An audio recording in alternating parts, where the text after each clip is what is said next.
I've got a story that I want to show you guys, but it's not our typical article that I show you guys. They didn't write much of an article on this. It's a story out of Wichita, Kansas, and it is a video. So let's jump over to that. We're going to watch this video real quick and chat about the concerns and so on. Let me know what you guys think as we go through this.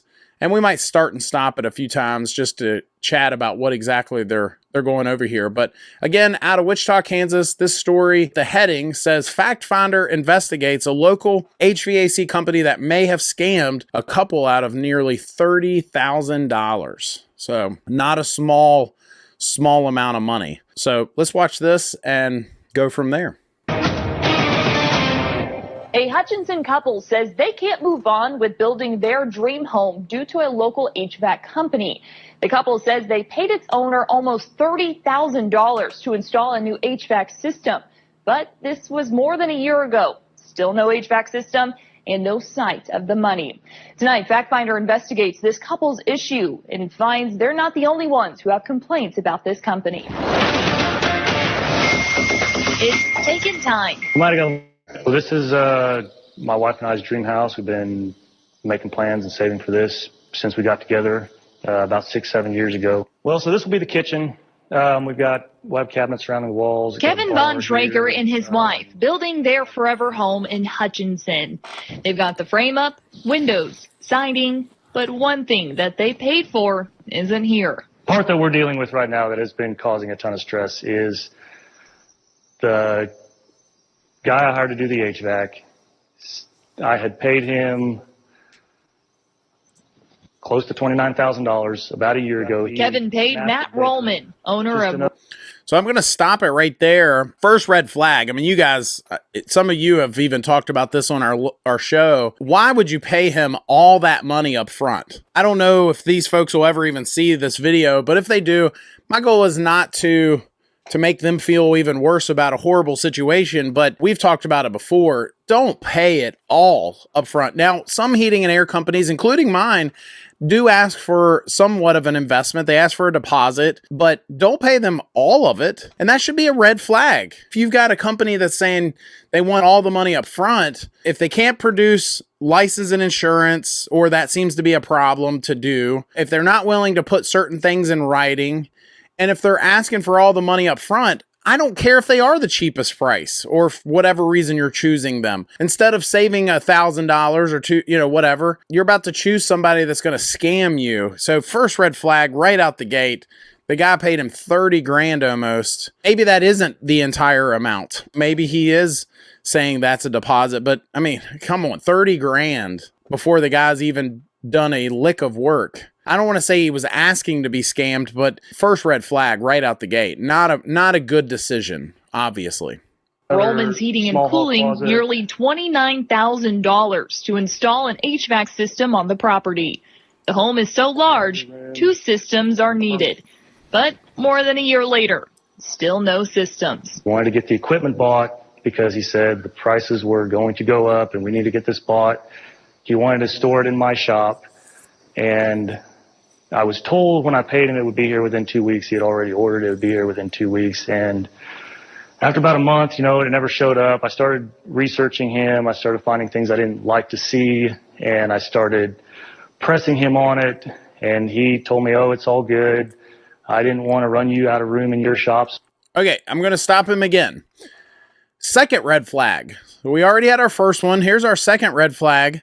He says, I looked him up and I started seeing all these things I didn't like. After you gave him 30 grand, you looked the guy up. Before I give somebody $30,000, regardless of the situation, I'm going to at least Google them. Again, I'm not trying to give this fella a hard time. I'm hoping that someone sees this and we can stop them. I remember just a couple weeks ago, I was helping somebody on my website, newhvacguide.com, and he had chosen a company that he was about to spend money with.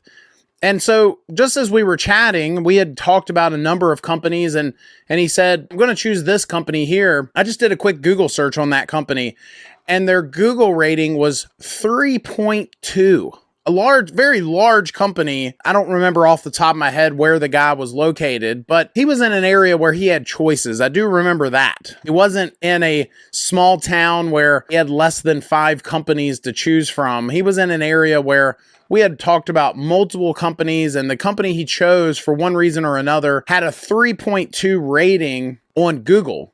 And he said, well, 3.2, that's pretty good, right? I mean, that's more than half. If 2.5 is half of 5 and he's at 3.2, that's good. And I said, no, it's not good. Not even close. In fact, if you think about it, 2.5 is not half of 5 stars on Google, simply because you can't give someone 0 stars. The lowest rating you can give someone is 1 star. Okay, so I don't know how the math works out, but I think that means half between 1 and 5 stars would be 3 stars. So that would mean that this company, assuming that they've only gotten 5-star ratings or 1-star ratings, not in between, right? Because we know there are some in-betweenies. There's people that may have given them 4 stars or 2 stars, right? But 3.2 would mean if everyone was leaving either 5 stars or 1 star, then that would mean that almost half of those people are leaving a 1-star rating. And so once I explained that to this guy and he started reading some of those reviews, ding, ding, ding, he realized, whoa, just to save a couple $100, I'm about to maybe make a very, very, very bad decision. That's just the second red flag here watching this story, that he looked him up and started seeing all these bad things. And it's like, you didn't look him up before you gave him $30,000? I'm just very surprised. So I put it in my shop, but I have it, it's all good. And I kind of left it at that. In text messages between the two, June 17th of last year, Kevin asks when the equipment will be delivered to the home. Rollman says he's planning on dropping it off the week after. 3 months later, still nothing. 5 months later, Kevin starts asking Rollman some questions. Again the next month and the next month. Still nothing. He would make plans with me to meet and go over everything, get started working, but he would never show. This happened numerous times. I finally started putting a lot of pressure on him. I started getting frustrated. That's when all communication shut off. He would not reply to texts. He wouldn't answer my phone calls. Then Kevin says he saw Rollman's truck at a store in Hutch. Confronted him there, and that was when he admitted to me that he has never bought it. He at the time told me he would buy it, but he obviously hasn't. At this point, it doesn't look like I'm probably ever going to get that money back. I know I'm not even close to the only person. When you Google Rollman's Heating and Cooling, you find a petition on change.org titled "Correct the Wrong Matt Rollman Has Done to Our Community," signed by 102 people. On it, a few people write their own stories about them paying for services, and they say they never received them. You have reached Rollman Heating and Cooling. Factfinder called Rollman. He left him a voicemail. We went by the business's listed addresses and didn't find him. Kevin filed a police report with the Reno County Sheriff's Office and says he wants his money back. Well, it's been very frustrating. I do not have that money in the budget. We're right now scrambling, trying to figure out what we can do financially to even finish this project. We're having to redo our financing completely. Nearly $30,000 may keep this couple from finishing the dream home they thought they'd be living in by now. I will never forget about this.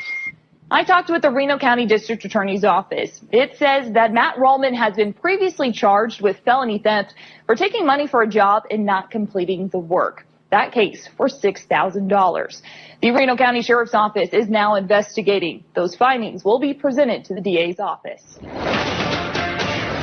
I'm actually somewhat glad to hear that this is not just a civil matter, that this is being treated, at least on another case, as a criminal case. And it should be criminal. If you take someone's money like that and then you don't deliver on what you were supposed to be delivered on, it's very frustrating when I hear policemen say, well, that's a civil matter. It's not a civil matter. The guy stole this other fellow's money, and it's very obvious that now again, this is all speculation, right? So I don't know these people. I'm just seeing an article. So let's just say that everyone's innocent until they're proven guilty and all that stuff. So I'm not here to say that this guy is definitely guilty.